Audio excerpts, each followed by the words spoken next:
All right, cool. All right, good morning, everyone. Morning. Morning. Call to order at 7:30 a.m. We just please rise for the pledge of allegiance. I pledge allegiance to the flag of the United States of America, and to the republic for which it stands, one nation, under God, indivisible, with liberty and justice for all. All right. First item, recommended action, approval of minutes from the July 1st meeting. I know Amy provided all that, so I'll be looking for a motion to approve the minutes of the July 1st meeting. So moved. Moved by Mr. Holmes, second? Second. Seconded by Ms. Calori. Any question on those? Okay, hearing none. All in favor? Aye. Opposed, motion carries. We have no old business, no bid document releases, no bid reviews. We're on to our favorite part of every meeting, the change order reports. Okay, first change order report. Yes, Did John want to do his presentation first? Yeah, but the first change order is something outside the bond, so. yeah, on the agenda, the first one's ADS, Or, sorry about that. so that's fine. Okay. First one is PCO. I just gotta get that because it's a little out of order here. So hold on, bear with me 1 second. That is from ADS for $10,557 for Hoxie HVAC system.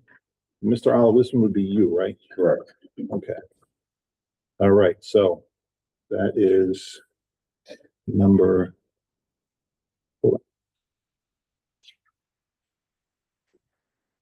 I just gotta get the right one here. That's this one. All right, so that is replacement. All right.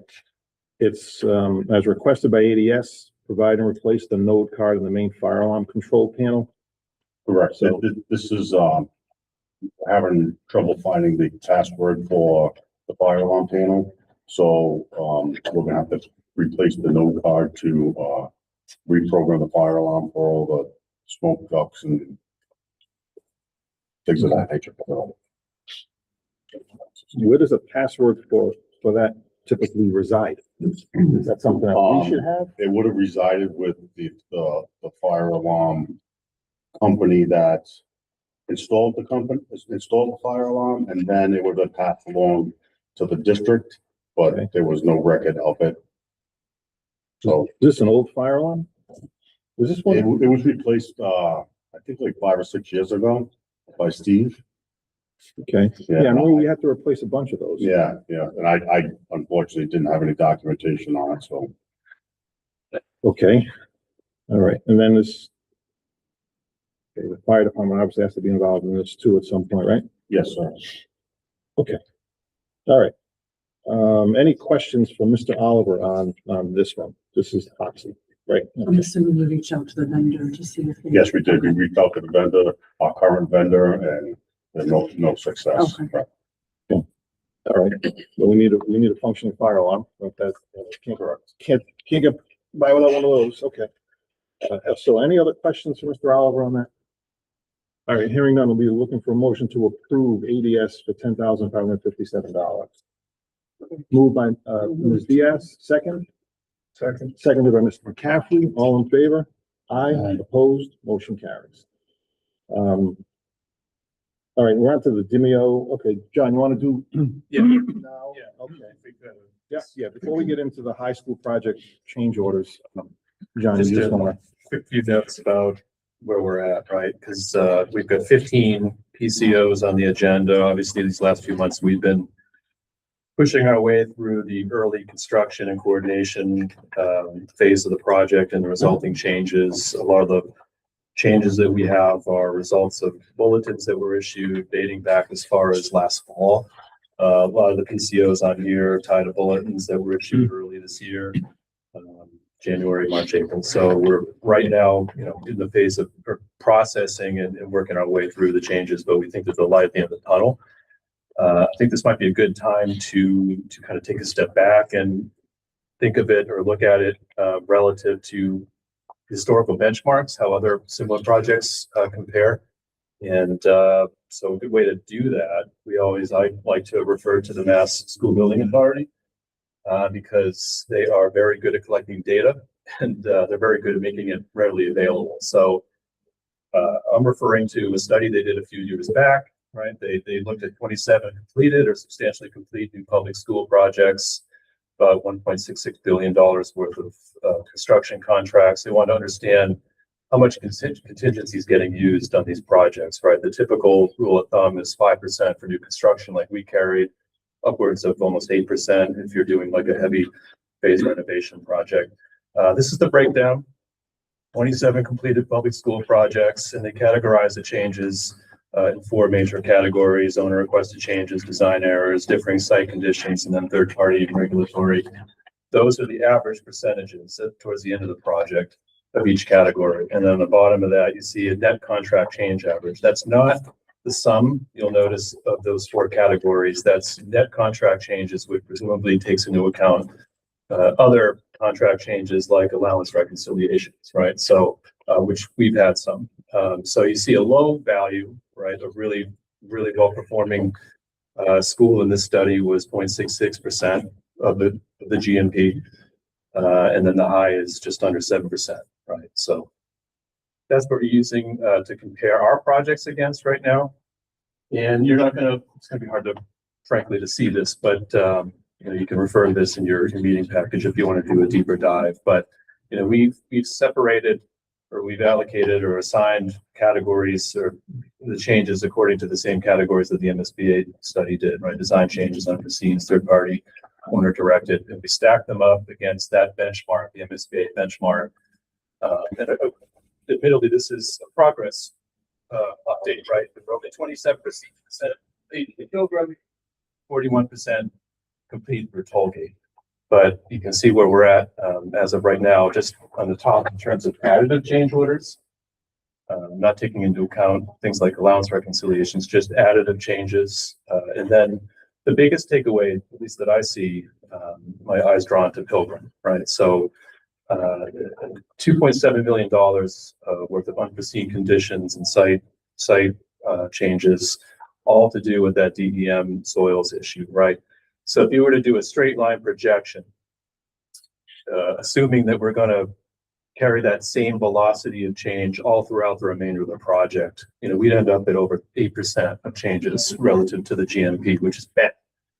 We know that's not going to happen, right? So that change order is behind us. The DEM soils issue is largely behind us. We've worked through a couple other ways to kind of project forward, although there's no crystal ball, right? But you could take into account what we've got approved as of today, assuming that everything on here gets approved, and then what we have pending on the current law, right? Things that we're still reviewing.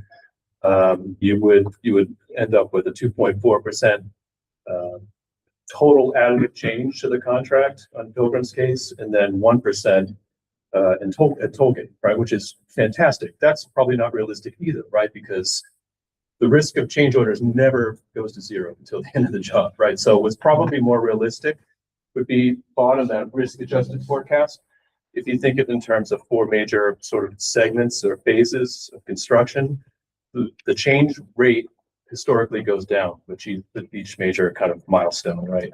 There's the early GMP, early construction coordination phase, which we're working through the changes of that now. And then structure and closure, the risk goes down. You get to the interiors and systems install, and the risk of changes goes down more. Then you get to commissioning and closeout, and it goes, almost to zero, but never quite goes to zero. But I think the large takeaway here is that where we're trending is in a good direction, right? And then if you look at the bottom line, contract reconciliation through July 2026, taking into account all of the allowance money that's come back to us, unused allowance money, our net contract change for Pilgrim is just over 1%. And you compare that to 3.1% of the average. That's the average NSBA benchmark for the project, right to the end of the project. And then look at Tollgate, just over 1%. So trending in a good direction. And one thing I just want to note, James thinks that just given where we're at, and yeah, 41%, he thinks he could probably return about $1 million a CM contingency back to the job in the next couple of months. So it's something we want to keep in the back of our minds. It's not formal yet, it's not official, but in approximate terms, about $1 million of CM contingency comes back to our side of the ledger, which is great.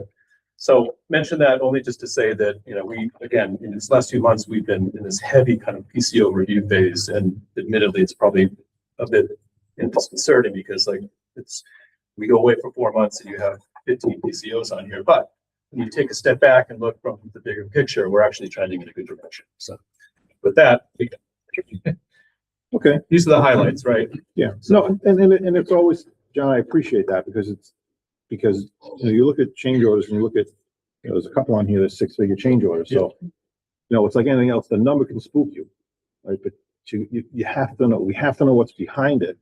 And the other component of that is, doesn't mean that this all developed in the last month, right? So some of these you guys have been discussing for Yeah, some of quite a these while, tie right? back to bulletins, like I said, I think one of them goes back to September of last year. So it's, Right. and that speaks to the review process, right? It doesn't just, we don't just get the price and then say, okay, and pass it over. It goes back and forth multiple times. It gets looked at by the architects, by the construction management team, all the sub-consultants, mechanical, electrical, plumbing, structural, landscaping, everything. So Yeah, and so I like the dashboard. I like this idea. I don't know if this is something monthly exercise or every other month because that's a thought. I mean, well, only because as you look at Pilgrim and you see 8.37%, but the project's only 27% complete, right, right? And the contaminated soil was a big issue. So yeah, it's going to skew your number. right. So if you just look at the number in a vacuum, you say, oh my God, it's 8%, right? But you're only a quarter of the way through the project. So presuming that you get through the rest of the project and it's normal as far as change order goes, that percentage comes down. That's just how math works, right? That's just how it works. So, and the dashboard's nice because it's a snapshot. The picture always changes, right? And okay, all right. Any other questions for John before we get started? Okay. All right. So the first PCO number 94200 for $49,485. Mr. Bates. Okay. This one is, We carried allowance in the Cherokee for equipment support steel. That's because typically 100% of that's not selected until the mechanical equipment selections have been finalized in the submittal review process. We had an allowance of 80,000. Wasn't quite enough. The actual cost ended up being 126 and change. And then you have to factor in the CM's contractually allowed markups. So the pricing for it was well documented by Civez Steel. It's been reviewed by the team, the full team, scope quantities, unit rates, etc. And we're at a point where we can recommend approval of this allowance reconciliation. all right. So I was looking for a motion to approve PCO 950050. So moved. Moved by Mr. Holmes. Second by Ms. Diaz. Any questions for left field on this? At all? Okay. Did you read the wrong PCO number? I'm sorry, 940-200. I'm sorry, 940-200. Yes. All right. Any questions for left field? All right. Hearing none. All in favor? Aye. Opposed? Motion carries. Dave, what's is the official count today? We have 1, 2, 3, 4, 5, 6. Thank you. Next is PCO 950050. This one is for. This is to implement design revisions issued by bulletin number 3 from September 22nd, 2025. This is a wide-reaching bulletin that incorporates numerous coordination changes, different disciplines, gas meter relocation, utility layout, structural steel, plumbing, fire protection, again, wide-reaching. Lots of different trades impacted here. Again, the costs are well supported in the backup documentation. The team's reviewed and we're at a point now that we think it's accurate, reasonable, and okay to proceed. Okay. Questions for left field on this? All right, hearing none, looking for a motion to approve PCO 950050 in the amount of $79,003.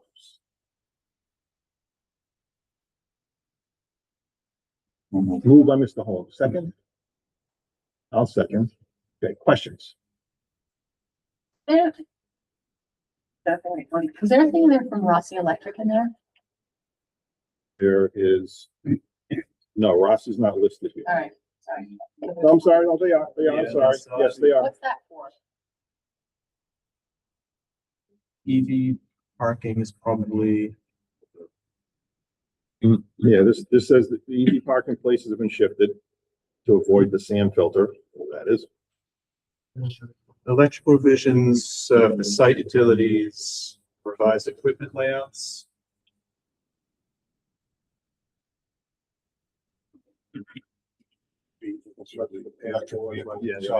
Yeah. There was a lot, Rossi was the biggest component of this by a long shot. Okay. Yeah, okay. That makes sense, because okay, all right. So it's been moved and seconded. Any other questions for left field or Jimmy on? All right, hearing none. All in favor? Aye, opposed? Motion carries. All right, next is PCO credit 950260 for $316. We'll take it. So, Decision to change what was brick above, some stairs, to metal panel. So basically a small change due to the material change from brick to metal panel. so looking for a motion to approve PCO 950260 for $316. Moved by Ms. Glory, seconded by Ms. Diaz. All in favor? Aye. Opposed? Motion carried. Next, PCO 950380 for $8,947.78. Mr. Bates. So the drawings call for an owner provided telecom pole to service the Pilgrim job. It's a 45-foot utility pole. It's meant for Verizon and for Cox to provide telecommunications. This is the work for Rossi to set the pole and any associated utility connections they are responsible for. It's just under $3,000 for the pole itself. Another $1,700 for the trucks and trailers. For labor. So, a little context on this one. So I made a couple of calls. The first one to Verizon, right, to say like, well, you know, this is an owner-owned pole. Will you provide it for free? And he said initially yes, but I said the caveat is that we don't currently have an agreement, a service agreement with Verizon. So it's only with Cox. So he said, okay, well, I changed my answer then. We're not going to provide you a pole for free. And he also recommended not to go that direction because if either of the telecom companies, either Cox or Verizon, were to provide it, they're required to, or the other provider, if they were to use that pole, would be required to file for a permit to use the pole, and then also taxed annually the fee. So it creates a lot of conflict and complications. So at the end, it's better for us to have sort of an owner-owned and controlled telecom pole to equip it with whatever telecom company, service provider we want to use, right?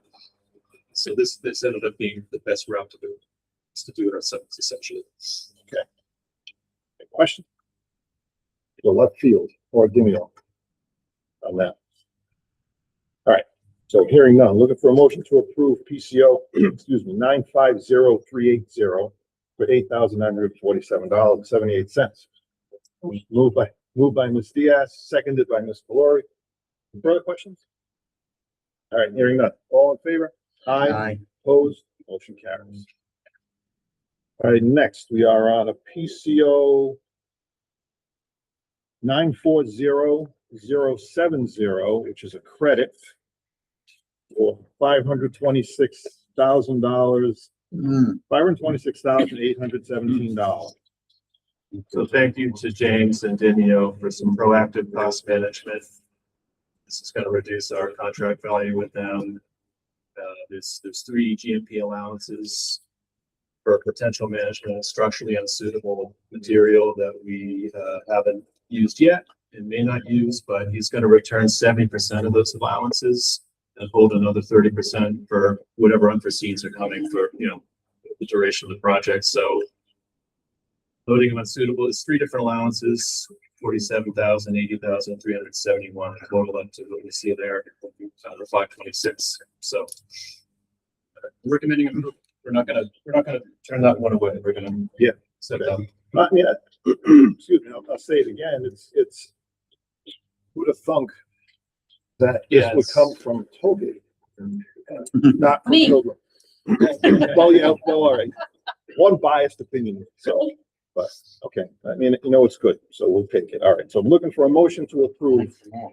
Looking for a motion to approve PCO 940070, a credit for $526,000. Moved by Ms. Glory, seconded by Ms. Diaz. All in favor? Aye. Opposed? Motion carries. Next, PCO credit 940260 for $216,387. Same thing. And so, well, there's 7 GMP allowances in here, ultimately not needed. Big one was, temporary slab shoring, that was 130 grand. There was a custom projector screen we had allowance for 40,000. And other various allowances that we are not going to need. 205,000 in total, plus the contract allowed 5.6 in CM markups. That's counts for the 216 to 87. So again, we'll take that. Were these credited in full, or was some still held back like the previous? All credited. That's all Yeah, credited. all allowances that were completely unneeded. Okay, all right. Any questions for left field or Dimeo on that? Hearing none, looking for a motion to approve PCO credit 940260. Moved by Mr. Holmes, seconded by Ms. Diaz. All in favor? Aye. Opposed? Motion carries. Okay, next, PCO number 950142 for $53,991. Categorized as my PCO log is regulatory or market-driven change, right? You folks remember that the administration levied a 25% tariff in March of 25. That was covered within the bidding process, and Norgate's paying that 25%, but then they levied an additional tariff, another 25% in June. That's not covered, so we're responsible for that. They've already paid 2 rounds of tariffs. For border crossings, as you might recall, there was the crossings between 12/15 and 1/9, and the crossings between January 10th and January 30th. We are now paying for the material deliveries that come after January 30th, 2026. And we're also holding allowance of this PCO of $20,000 because we are expecting one more border crossing of materials, right? That's going to come like fall-ish. Yes, October. Yeah, we don't think it's going to be $20,000 worth. It might be half that. And if we end up spending half that, that comes back to us, right? But that's part of this PCO. So And if the tariffs get lowered or rescinded before that happens, The whole 20,000. we wouldn't pay it. Yep. Right, so, okay. Questions for Dimeo or left field? Yeah, Mr. Holmes. This goes back a ways. I see materials coming from Canada and the tariffs and the whole 9 yards. I know way back when you had a lot of discussion about materials coming from the United States. And just like a little bit of a recap as to why we're still getting in with the bids from United States companies that bad. yes, and well, you could probably speak to it. That's right. Yeah, we had several, I'd have to go back to the sheet itself, but we had several bids. Some were domestic companies, some were Canadian companies. Even with the tariffs considered that we're paying here in total across all 3 PCOs, Norgate as the steel fabricator was still less expensive than the next bidder. All materials, it's not just these. I mean, it's a generic question, I guess, if you would. What do you know about United States companies versus Canada? How did we make out? A lot of Canadian material. No, I think structural steel was the only thing. We haven't incurred any tariffs from anybody else so far. Oh, really? And Okay. we don't foresee that being an issue. Yeah. And that's just, That's good news. that's just for Tollgate, right? Because the Yeah, steel yeah, for Pilgrim. Yeah, Pilgrim domestic. was different. So Domestic. Pilgrim was ended up, so that steel's a domestic supplier. They were the best price, taking into account the other suppliers, had to account for the tariffs. these were bid at a slightly different time, so the market was changing rapidly during bid time. So for Pilgrim, Savette Steel as a domestic supplier was best. Thank you. You know how much we spent total on steel tariffs? Six figures? Oh, yes, Yeah, easily. Yeah. roughly 400,000. Okay. All right. Yeah, if I remember the bid, was a lot, the spread was a lot more than that. Yeah. I don't know if it was really close to $1 million, I think, between the next, okay, all right. All right, so any other questions for Demio or left field? All right, hearing on, looking for a motion to approve PCO 940142 for $53,991. Moved by Ms. Diaz, seconded by Ms. Glory. Any further questions? All in favor? Aye. Opposed? Motion carries. Okay, next, PCO 950150 for $76,164. Change from design bullet number 14. It was issued in January. It includes revisions issued by the architect after coordination with science labs. It's mostly reconfiguring the lab casework, utilities, adding gas and compressed air service system fume hoods. Updated the associated plumbing. There's some electrical work in there, a little bit of furnishing. And yeah, it's another one of these kind of wide, far-reaching bullets. All been reviewed for scope, quantities, material, labor, rates, etc. By the full team. We're at a point where we can recommend approval. Questions for left field or Demio? I have one. In that, the documentation that supported this, some of the millwork, the town heights were all changed to 34 inches. Was that at the request of us or the science people? That was us. It's an ADA requirement for 34-inch. It was specified at 36, but we wanted them at 34 to meet ADA. Okay. But that's a no-cost change. All right, okay. So that was my next question, was why ADA was 34, why would we have done 36? So that's, okay, I understand that now. Okay, all right. Any other questions for anyone on this one? All right, looking for a motion to approve PCO 950150. Moved by Ms. Diaz, second? I'll second. Any other questions? Okay, hearing none, all in favor? Aye. Opposed, motion carries. Next is PCO 950160, which is a credit for $30,024. From bulletin number 15 that was issued on January 29th. This is electrical and site work. This is, I guess we'll classify as utility company driven changes after a series of coordination meetings with the Rhode Island Energy on site. And I think it's part of a larger reconfiguration of electrical utilities at Tollgate. So there is a credit for 453 feet of duct bank and some electrical manholes. That was for a primary feeder to come down from a pole down to the street. It's no longer needed. And then Rossi has a portion of this to extend a primary feeder from the pad mount to the manhole. But the net result is a credit of 30,000. Okay. Questions for left field or Demio? Okay, hearing none, looking for a motion to approve PCO 950160 as a credit. Moved by Ms. Diaz, second. Second by Ms. Valori. Any further questions? Okay, hearing none, all in favor?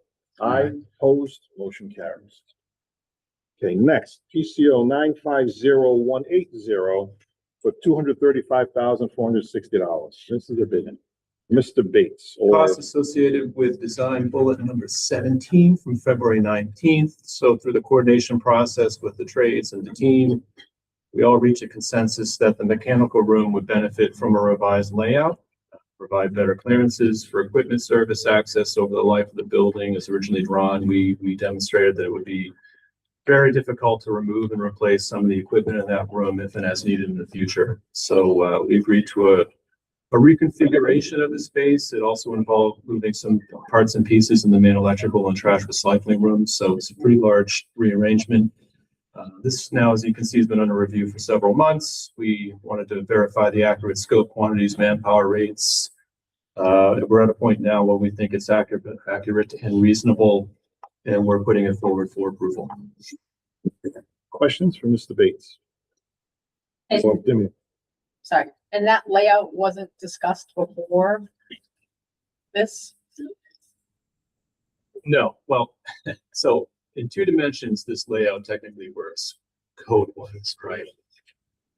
When you do a deeper dive, and I think the BIM model played a role in this story too, because when you start to model it in 3 dimension and see all the parts and pieces that are not just on the floor level, but are overhead, right? And if you try to navigate through that room and move parts and pieces into it, then the picture became a lot clearer. So, technically speaking, it didn't raise flags in the early goings just by virtue of it, working technically, right? But from a practical standpoint, I think this is where the construction management's team really played an important role, where they've seen a million of these things, right? And they have scar tissue that says, look, we've had clients in the past that have tried to move a boiler in and out of this room, and this just probably isn't going to cut it. So our recommendation is let's beef up the size a little bit just for the betterment of the project over the next 50, 60, 70 years. So hence why we move forward with it. Any other questions? Does this price like include everything that has to do with it? Yeah, it's far reaching. I mean, there's seismic clips for Superior Rail. There's a painter, Rossi's got a big part of it, Delta. So, and the Mason. The Mason had a big number in there too. So yeah, this captures it all. Well, I think if you go 5 years down the road or 10 years down the road or whatever, 15 years down the road, and say we expand the building, what if what if something happens with this influx of students, we're going to expand? It would be, I think, kind of embarrassing if you had to put new equipment in a room and then you had a problem, you couldn't fit it. Yeah. I think, people would look back and say, well, why'd that happen? So, okay. Any other questions for Demio or left field? Okay, hearing none, looking for a motion to approve PCO 950180 for $235,460. So Moved by Ms. Calori, seconded by Ms. Diaz. Any further questions? Hearing none, all in favor? Aye, opposed, motion carries. Okay, next, PCO 950195, $22,980. This is for central battery backup for the emergency lighting at the second floor at CTC. The existing generator there hasn't worked for a long time. But now that we're actually actively working in that building, it's incumbent on us to provide backup power for next year, students being in there. This is for 2 inverters to provide that backup power. And they're about $7,000 each. $710 for materials, reconfiguring branch feeders into the new units. Each of these units are a couple hundred pounds each, right? They're pretty sizable. So there's mounting, there's rerouting, there's reconnection of feeders, battery install, startup testing, commissioning, 28 total hours of field work. We find the cost fair and reasonable and recommend approval. Questions for left field? Where is it? Where is it going? They're in the mechanical room downstairs in the lower level. Which one? Right. Where the existing generator is? No, in the boiler room, The boiler room, yeah, in the boiler room. against the wall. And this is the permanent fix. Well, no, it's not intended to be permanent, it's No. temporary, because ultimately it's gonna get tied into the main building, and that generator. So that's what I Yeah, meant. this So, is in the interim, Okay. because we're gonna have students there this fall and spring. It behooves us to provide backup power, Yeah, the lighting. okay. Yeah, all right. And we did look at several options. Some of them were north of $40,000. This came in at almost half of that, and we elected to go with this option. If it From a works. maintenance standpoint, it was the best option as well. Okay. And these inverters will also be turned over essentially. They as can be added used stock, later you down know, the road, for whatever right, the at the district project. may need them for. Yeah. Okay. All right. Any other questions for left field on that? All right, hearing none, looking for a motion to approve PCO 950195, $22,980. Moved by Mr. Holmes, seconded by Ms. Diaz. Any further questions? Okay, hearing none. All in favor? Aye. Opposed? Motion carries. Okay, next is PCO number 950210 for $127,562. Sign bulletin number 18, issued on March 5th, another kind of wide-reaching bulletin. There's marker boards, tack boards in here. There's power, lighting, telecom, AV revisions, interactive display boards, kitchen hood exhaust duct work, changes to automatic door operators, flagpole modifications. So yeah, it's coordination related bulletin, reaches a lot of disciplines. It's been under review, obviously, for a few months. We're recommending approval. John, Yes.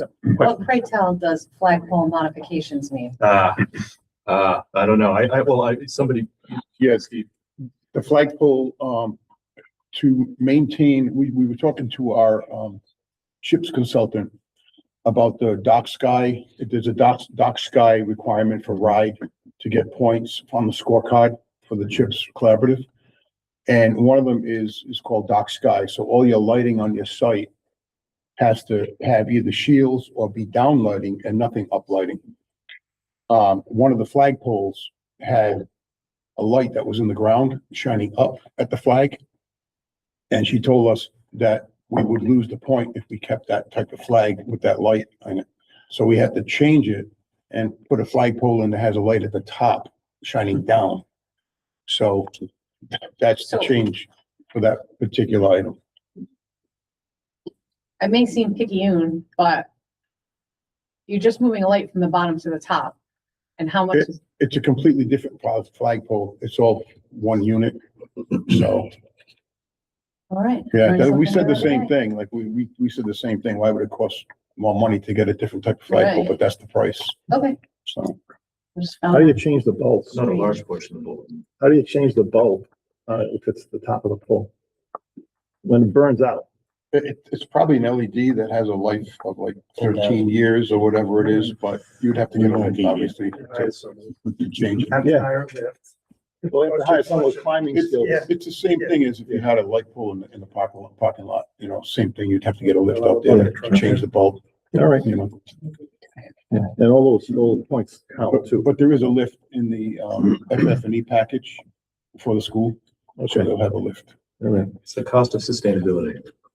Would it matter if we lost a point? Yeah, we're really close. Yeah, we have to maintain, I think we're at like 170 and we have to maintain 168. So we couldn't afford to lose any. Yeah, It's a RIDE, school building authority condition. that Yeah, meets a certain they point put that count. mandate on us that we have to maintain that We number. had to certify in order to move forward that we would need that point total. So. I love it. All right, any other questions? Any other questions for Leslie? Another Did you say- mandate for the legislature. Yeah. Did you say that it had to do with the signage too, the digital signs that were in all the classrooms? So, you said? So you mentioned something about digital display boards. Yeah. When you talked about the Yeah, description. from Oh, Indian to Clever. I'm sorry. Correct. Digital display boards. Yeah. Is that for like all the classrooms? That, Is that the clever Yeah, type boards? this Yeah. change includes the wholesale change from Promethean to Clever Touch. Which is that was a credit, right? Yeah, it shook out to be a small credit. The Clever Touch boards were just slightly less actually than the Promethean boards for the material Sure. themselves. Any other questions for left field or Demio on this one? All right, hearing none, looking for a motion to approve PCO 950-210. So, Moved by Ms. Gallardi, second. Seconded by Mr. Kane and Mr. Holmes. Okay, all in favor?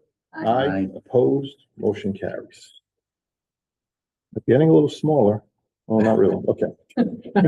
Next, PCO 950-230 for $78,695. Mr. B. Yeah, design bulletin number 19, issued on April 2nd, another wide-reaching design bulletin, electrical, civil, landscaping, some interior finish work, a little bit of savings for a change to water coolers, but overall, obviously, a netted ad.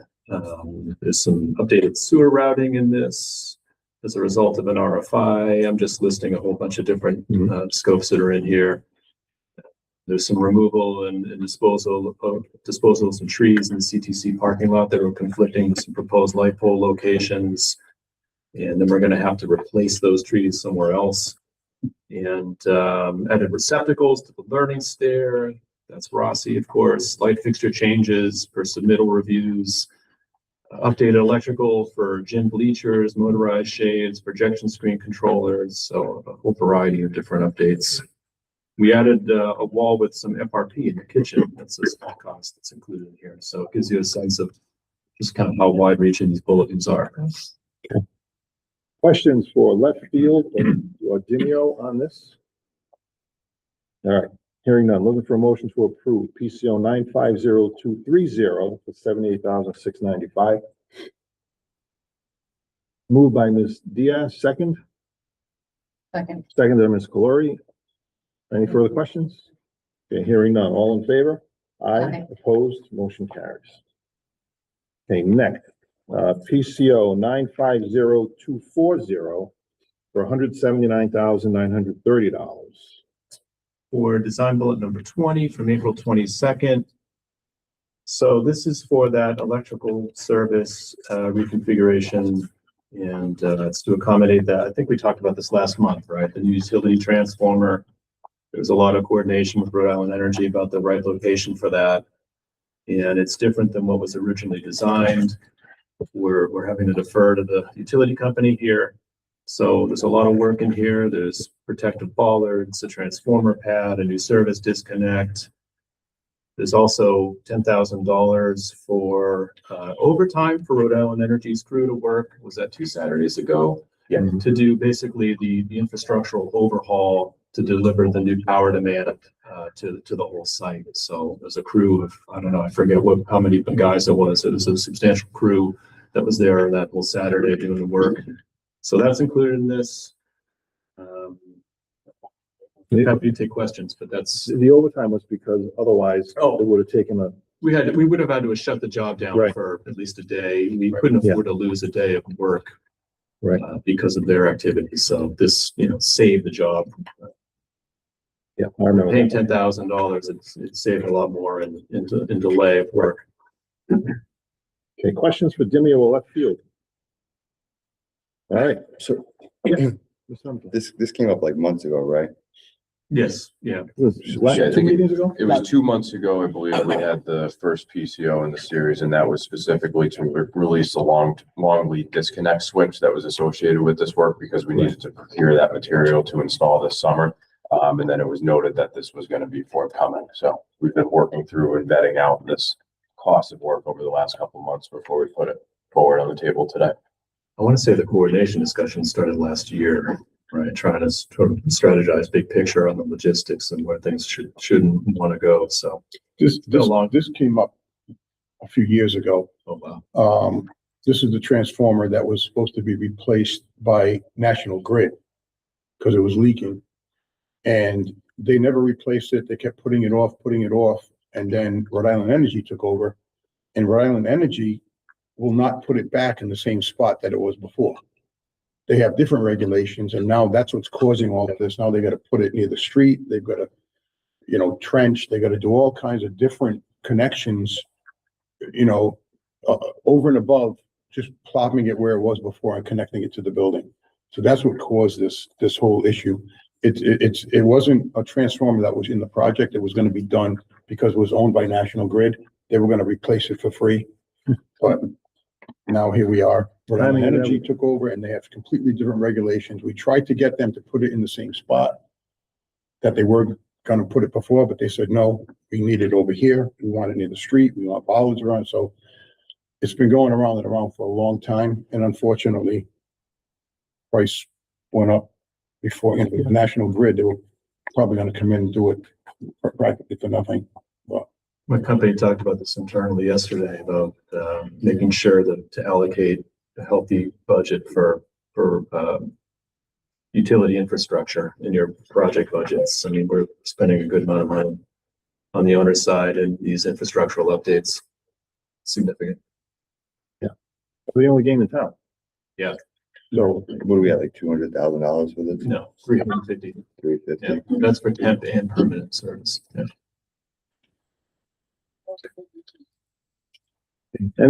any more questions for Dimeo or left field on this? Disconnecting drum rock as an example. There's a charge there. I mean, it really compounds over time. Was that part of this whole thing? Yeah. That would have been part Well, of the no, not 350? this No, PCO, not, but I'm talking about Or in the, like- in the aggregate. but the over last- 350 number, that is included that Yes, as yeah, well? yeah. Yeah, so that's, and Mr. Pimental's point that the electrical infrastructure issues total about 350 so far? Plus or minus, yeah. Yeah. I did a quick tally the other day, and yeah, okay. it's substantial. It's in that ballpark, yeah. Are we thinking there's anything else for toll gate for this? Or is this it? Rossi's good, everybody's good on it now. We're not aware of anything else, right? Nothing I'm aware of as of right now. And anything else would presumably be driven by Rhode Island Energy. Yeah. I think there's something on here. Nope. Yeah, there is. Yeah, later for more permanent service charges from the gas side of the company. So we'll get to that when it comes, but yeah. Okay. All right. Any other questions for Leftfield or Dimio? Okay, hearing none, looking for a motion to approve PCO 950240. Moved by Mr. Holmes, seconded by Ms. Diaz. Any further questions? Okay, hearing none, all in favor? Aye. Opposed, motion carried. Next, PCO 950290 for $49,880. So do you remember the sump pump discussion from last month? Yes. So it turns out those sump pumps were just about done as we were talking about it. That's by virtue of the seed and price format that we've established here. But we'd looked into this a lot further, and in order for us to have done that suggestion of putting the sump pump in the elevator pit, that would have required a decommissioning of the elevator. That's a legal state process. James, you had made some calls and you found out that would cost that just the decommissioning elevator would be about $140,000. Right? That's not including the cost for the pump, which would be another, whatever it is, 30,000, or something in that vicinity. So It would basically be the decommissioning and then putting the scope in on top of that. Right, right. So what is the scope of this work? Is it one pump like you talked about last month? 2 pumps. Yeah, there's one in the boiler room, we call it the boiler room, right? Correct, yeah. And then there's one in the elevator machine room. The old elevator machine. Right. Sure, so we talked about one pump last month, right? We changed to 2. Well, I want us to take this, the proposal that was discussed on site at the time, I guess was always 2. There's always 2 pumps to catch the water from 2 different directions, presumably, right? Right. So given the rainfall that we had on Monday, this is good news, I guess. We had that deluge of water on Monday. It seems to be working, which is good. But yeah, apparently the suggestion that was discussed on site by all those people involved were that 2 pumps make sure that you're catching water from the different directions. I am looking at Rossi's bills in general. What are their warranty fee that they charge us? What are their permit fees they're charging us? So we had a permit on the whole job. We do, but all the permits are reconciled based on the actual cost of work at the end of the project, so. What's the warranty fee we're paying for? Overall, just having that budgetary amount of money to come back and service anything that may require servicing And over then the looking at life their of the bill warranty. also, I'm looking at their bill, they have, a foreman charged for a rate, a general foreman rate. And you look at the hours that are put in there for 2 lines, it seems to be significant. They're running 2 lines and 2 pumps, I would imagine, right? Correct. Yeah, powering up the 2 pumps. And they're probably piping it, right?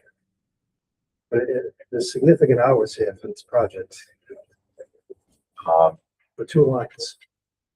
yeah, How far you go into it. based on where they need to run back to connect to the Sure. power, that's what the work will take to put in Sure. place. I mean, it looks like there's 47 hours for a foreman. There's, I'm reading the right one, a journeyman, and just look at the rates, it's, excuse me, can we get the right one? 240, right? 290. 290 means the 290. What was it, 290 number? No, that's PCO. That's, PCO number 290, yeah. The Rossi bill here, it says, Let me get to 290. project manager rate. About It's not, 5 hours for a Yeah, foreman. 3.24. it's like 47 hours total. Yeah, foreman rate, 5.4, journeyman rate, 43 43.17. So 43 hours, right? 43 hours, yeah. Just seems a lot for two lines going to two different pumps. Spent a whole week on one pump. Two pumps. How many guys is that? Right, so it's not necessarily one electrician, it's usually a group of electricians for a couple of days working on this particular item. And then there was an allowance there for Manafort for, didn't say actually what the cost was for patching, but it was like $10,000 for an allowance for patching, as you guys saw. Yeah, we carried that. That was done on a time and material basis, and it looks like we'll have a credit coming at the next meeting to reconcile that. And how much are they paying for, how much concrete are they actually using? That's a significant amount of concrete and labor for patching around the dry well or whatever they put down on the ground. Right. There's a manufactured sump pit that's in each of the spaces, and agreed. We wanted to make sure we were covered for the 10,000. It doesn't look like it's going to come in close to that, so the credit will be coming back. Right. It just looks significant for two lines, and then the allowance for this concrete patching is significant. Yeah. So James, you're saying there's gonna be a credit coming next month? I would hope. yeah. It would not be next month, Or possibly with a- in the near future. But I mean, there's a general foreman, several different people determine two lines. It's not a complicated run. From a panel to Some- what's that? The bid contract also, Well, it's better to have five people for one line. sometimes. Depending on the scope of the work that's being performed. I know, it's not high voltage work though. Are the cost of the pumps in that? thing? Yeah, Yes. They're Yeah. both All about inclusive. $2,700 each, right? that's the only thing I noticed. So just putting it out there, it seems not in the field. Woman's gonna have a truck. Yeah, I guess, to summarize that, there's a level of coordination that's done at a higher level with the general foreman and a project manager for the scope that's actually going to be put in place before it's relayed to the field and they actually start running the conduit and pulling the wire. And that's the reason that there's so many people Last month involved. it was 30-something thousand. This month it's 40-something thousand, 47,000. It's a $10,000 jump since from last month. So the proposal last month was, there was a little misunderstanding of the overall scope. That was for a single pump. Okay. This is for the two pumps. So this is all a whole and complete package for all the Alright. work in both rooms. All right. Any other questions for left field or Dimeo? And I'm sorry, just, Okay. to me, I'm just, Yeah, they're good. All fair and reasonable questions, yeah. I don't see that much concrete going into patching around the unit that's dropped there. It may be, if it's $2,000, it'll be an $8,000 credit that comes back next month. So it'll be fully reconciled, exact cost of work. So it'll net out. Any other questions for left field or Dimeo? Okay, hearing none, looking for a motion to approve PCO 950290. So moved. Moved by Ms. Calori, second. Second, I'll second, seconded by Mr. Holmes. Okay, any further questions? All in favor? Aye. Opposed? Motion carried. Okay, next, PCO 950310 for $50,635. Mr. Bates. Okay, so I'll categorize this as a coordination / design improvement. This is for the fabrication and install of a painted aluminum cavity closure at all conditions on the building where you have a transition between brick and metal panel. So there are, just given the tolerance of brick, there could be some instances where you see a gap between the metal panel and the brick. And so it was proposed, discussed amongst the team that one way to sort of close that gap is to install a painted aluminum closure piece. And if you run that across the building, that's just under 2,000 linear feet of panel flashing. You have to paint it. It's have 174 journeyman hours, some shop fabrication hours, 24. It's 270 total hours of work plus the cost of the material itself. So, you know, again, this is something that we had discussed for weeks and weeks and weeks. Tried to see if maybe a caulk joint would suffice. But it was determined that the life cycle cost of having to continue to replace that caulk joint, assuming it costs, if it lasts best case 10 years, probably wouldn't. I mean, you'd spend way more in caulk over the lifespan of the building than you would with this one-time closure piece. So we also, you know, weighed carefully and closely whether to do this at all, right, and just live with that gap. But I think that, you know, given the fact that this is a once every few generation project, we probably want to spend a little extra money for the architectural benefit of the job. So that's what this is, and we're recommending approval just based on the fact that we think the cost is fair and reasonable. Okay. Questions for Westfield or Demio? What's the lifetime on that flashing? It'll permanent, yeah. It'll live with the building. And Part of the structure. including the paint. Yeah. Yeah, It's not gonna become a maintenance issue down the road. it's a manufactured finish, same as the adjacent panels. So if unless there was a problem wholesale with all the panels, there wouldn't be any specific issue with that flashing. And it's Again, as compared to a sealant joint that doesn't last, right? You'd be replacing that every few years if you decided to do that. And most clients can't afford to do that, right? So you're looking at a piece of torn away sealant, right? Yeah, and I think at the site tour a couple of weeks ago, it was pretty evident what the difference was, right? And you know, I get it. I mean, it's $50,000, but you know, I view it, you do this once. You're gonna do it once and you're not gonna have to do it again.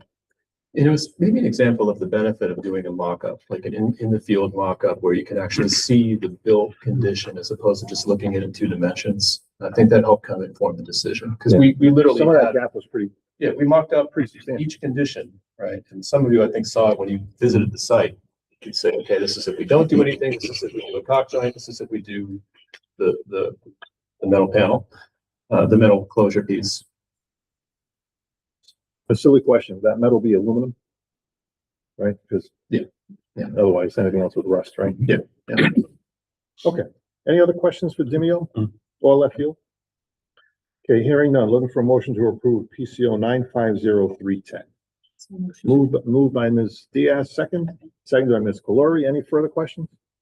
Okay, hearing none, all in favor? Aye. Opposed, motion carries. Okay, next, PCO 950350 for $63,476. Mr. Bates. Okay, so this is in the category of a safety improvement, site safety improvement. It's for 415 linear feet of steel back timber guardrail, and it's going to surround the majority of the area around the retention pond in the west parking area. It's going to be a really high trafficked area.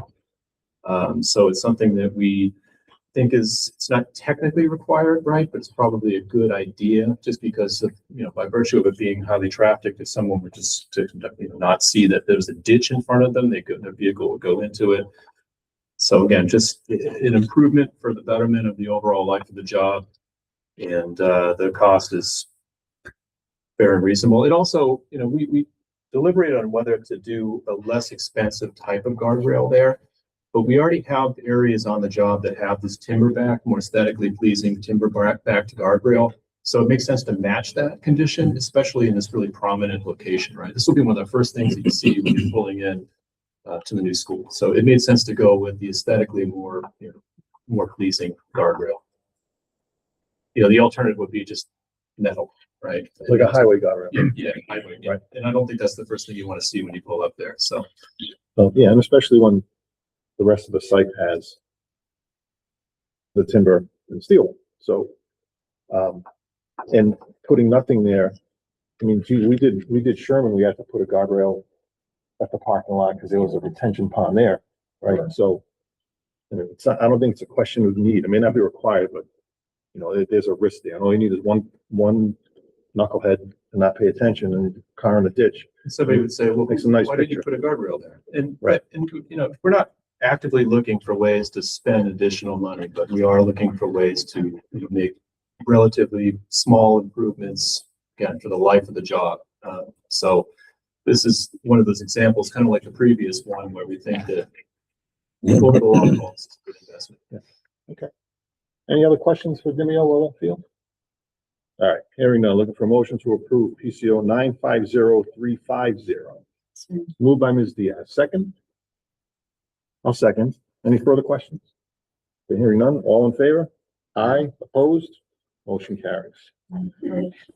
Next, PCO 950370 for $2,766. So we have a temp classroom trailer next to the CTC building that's housing the displaced programs. It used to be in the Drum Rock building that's now demolished. Delta did some maintenance, changed the filters on the HVAC units in that trailer. And it's the actual cost for that was only $820, but we're going to probably do this again because they're going to be in there for a while. So we put another allowance, what, $1,800 that's in this PCO for when we have to do this filter change in the future. And if we don't end up using it, you know, as typical, it would just come back to the job. Right. Okay. Questions for left field? Yeah, is this above and beyond the lease for the trailer? It is. We leased that, correct? We leased the trailer, but there's no maintenance of the HVAC system. So it's included in that $1,800 to lease, change so. the filter? No, 820. And then I just know we've changed filters all the time in different buildings. didn't cost $1,800. So it's 820, it was for the filters themselves and the labor to do it, and then we're carrying another $1,800, assuming we'll do that 2 more times throughout the duration that those trailers remain on site. Are they specialty filters? The best. No, I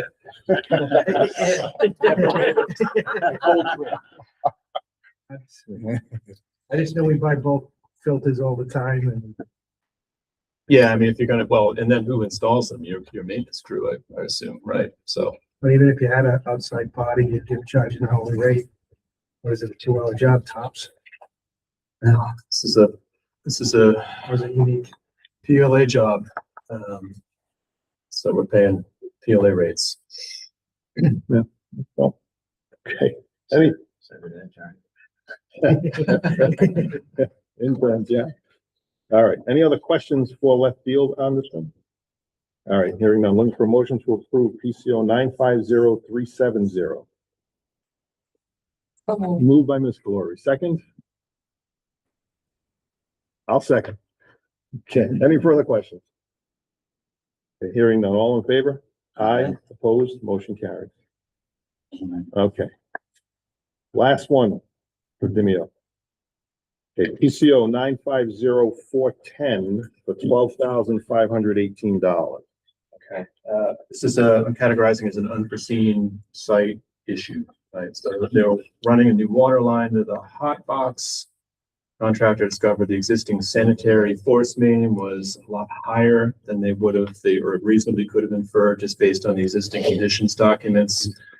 Kent County Water Authority would not permit that line to pass beneath the force main. So right now we have a temporary kind of workaround, right, with an abrupt 45-degree bend to kind of go around it. But this cost is to do a permanent new line to go underneath it.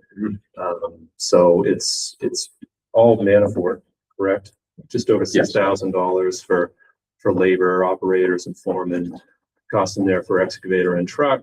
Another $500 for miscellaneous pipes and fittings, and then you have your markups. So the total is $12,515. This for a water line? Yeah. And probably, James, I don't know if you know any more detail than what I already mentioned, but Yeah, so to basically what John's saying is there's in the force main, the existing condition, there's an abrupt 45-degree elbow drop and then another 45. That really is not the condition or the setup that you want to have for a force main. You want to have a nice straight, flowing line. So that was something that was discovered at the time that we started excavating to perform some of the water line work and tie into the new hot box. So this was discussed with the whole project team. Civil engineer was in agreement that what is there is not the right thing to remain. That must have been done by Kent County at some point. So It's like a piece of pipe that goes like, basically like this, right? Yeah, Next to it's two lines. you bid basically 45, and then you have a steep pitch with the Yeah. pipe in between. It's just not Not the the long right term. configuration for a So force that main. work wasn't done by us. No. No, that was an existing condition that we found. This is to correct Right. that So condition. was that not in the drawings or information that? Nobody would- you got from You don't know Kent until County? you dig it up. Yeah. So that was under that particular sewer line was, remember the Sonic up Yeah. on Route 2, that's the sewer line that feeds into our structure on our property. We gave them easement to Yeah. our property to tie in to our sewer line. Okay, that's the way they've left it. That's the good thing you did. So, yeah, well, I mean, the thing is, another agency does it in a way that really isn't ideal, and then, we have to pick up those pieces, because we have to do it the right way, because that agency is the one that says you can't do it that way. Okay, well, you didn't do it that way, you did it that way. Same agency inspected though too, when it was tied in? Weren't they involved in the tie-in initially? Now they're saying it's not right? We have You no would idea think. what they saw. You know what I'm saying? So Yes. yes, they did. Right, so. All right, but at least we'll have it done right. So, okay, any other questions for Demio? All right, hearing none, looking for a motion to approve PCO 950410. So Moved by Ms. Diaz, seconded by Ms. Calori. Any further questions? Okay, hearing none, all in favor? Aye, Aye. opposed, motion carries. All right, the next three. Demio and left field, you guys don't have to, You take a break. you can take a break. All right. All right, next, Short break. E.W. Berman, Oh, so, change order 26-0014 for $7,027. Yes, this is for the replacement of the VCT in the main lobby at Lippert Elementary. It's unfortunately at the end of its life, all the seams are starting to curl up, and in order to help the district, we're trying to repair that front lobby, so it. Any questions for Mr. Oliver? All right, hearing none, looking for a motion to approve E.W. Berman change order 26-0014.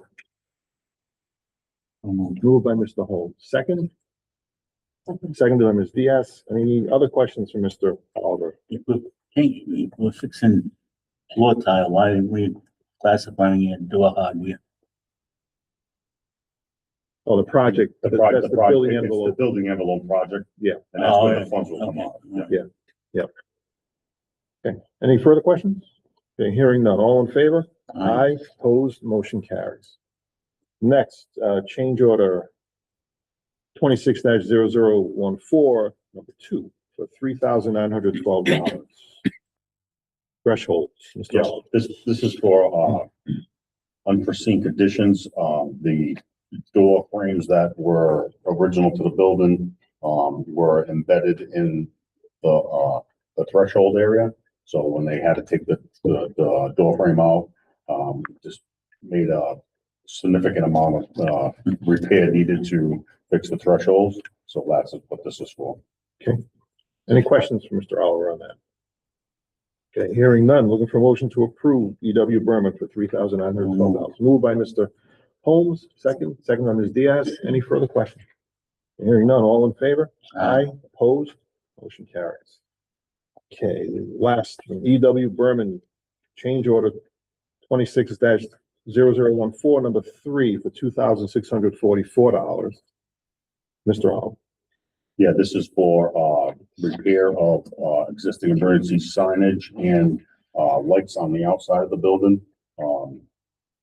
They're broken, and we are replacing. Questions for Mr. Oliver?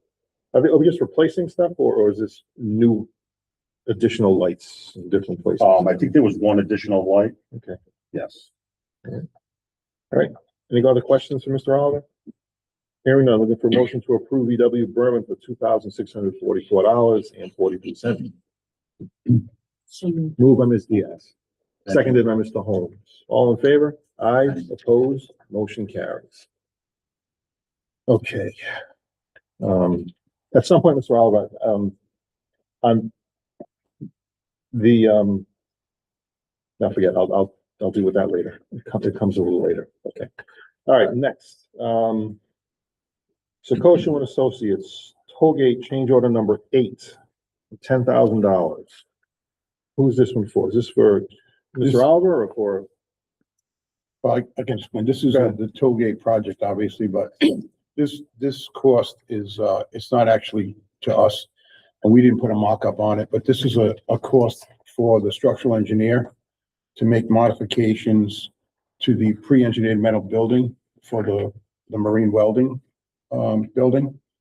The building that's, being erected is slightly different from the basis of design building. So the modifications are needed to the foundation to match the building that's being used. So that's a cost to the structural engineer to modify the foundation drawings for Demio for the building that's going on the site. But we have an allowance in the GMP to handle that cost, right? And it's Yes. $20,000.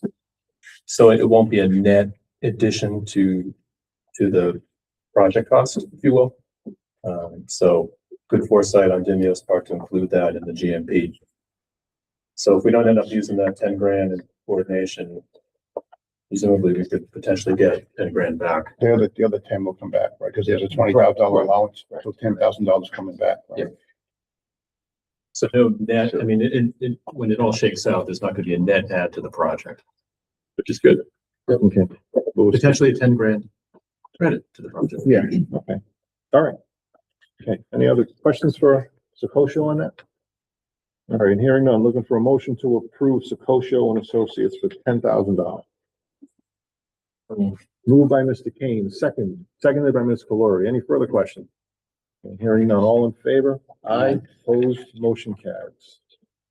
Next, item Y, Vito's Express, $1,560, Career and Tech Moving and Storage. Moved by Mr. McCaffrey, seconded by Mr. Holmes. Any questions for anyone on this? Okay, this is the first one. For, relocation of the trailers and, Oh, yeah. supporting of the legs of the trailers. Yep, because they were originally gonna be on paved surface, they're gonna be on an unpaved, okay. All right, so it's moved and seconded, all in favor? Aye, opposed, motion carries. Next, item Z, Vito's Express again, $3,000 for Career and Tech, moving and storage. This is us, right? This Yep. isn't left field, okay. So, unfortunately, there were some materials that were not packed up at CTC. And with the, schedule we had to meet, I had to have, the moving company pack those areas, and this is the charge for their packing services. Okay, questions for Mr. Oliver? Okay. All right, hearing none. Look for motion to approve Vito's Express for $3,000. So moved. Moved by Ms. Diaz, second.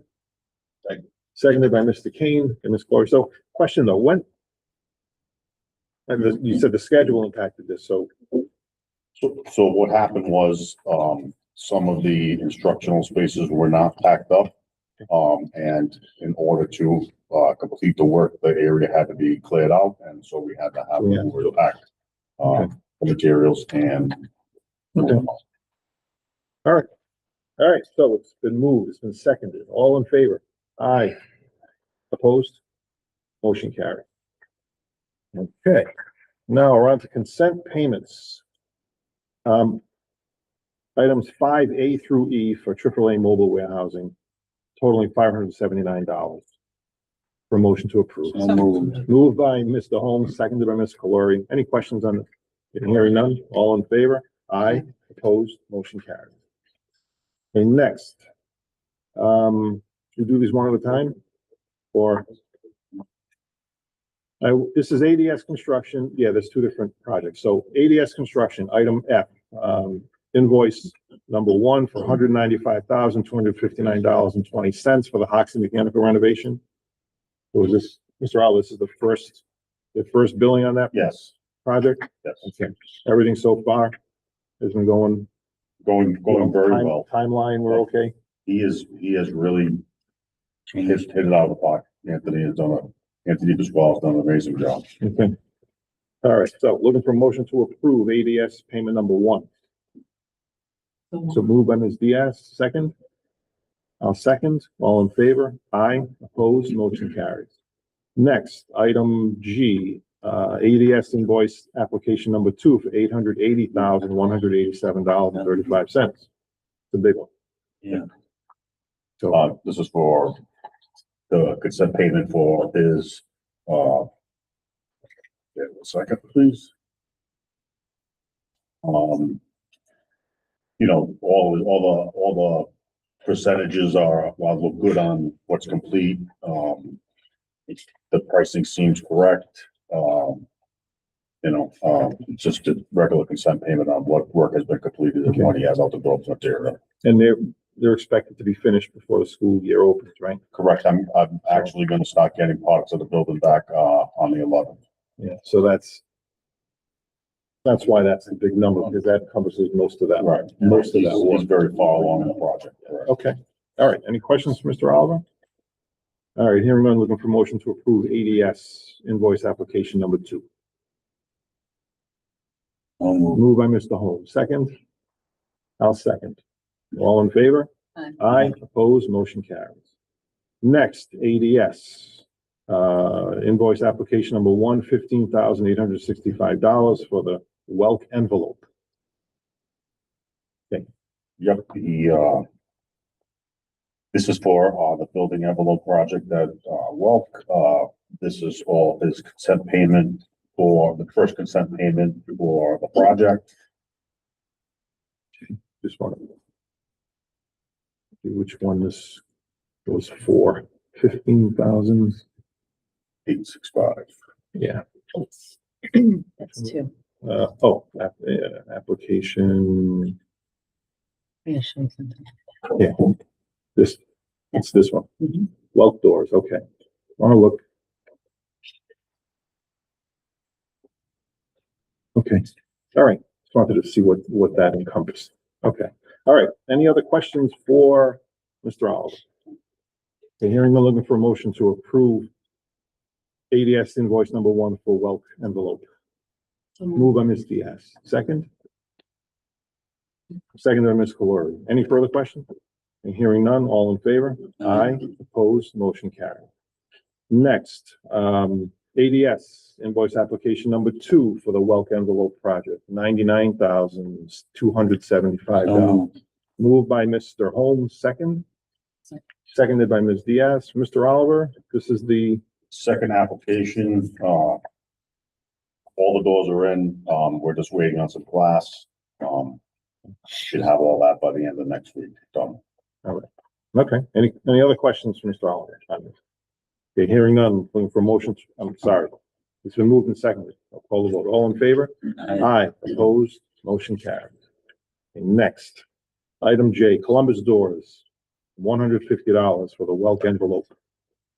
Looking for motion to approve. I'll move. Moved by Mr. McCaffrey and Mr. Holmes, seconded by Ms. Diaz. Any questions for Mr. Oliver on this? All in favor? Aye. Opposed? Motion carries.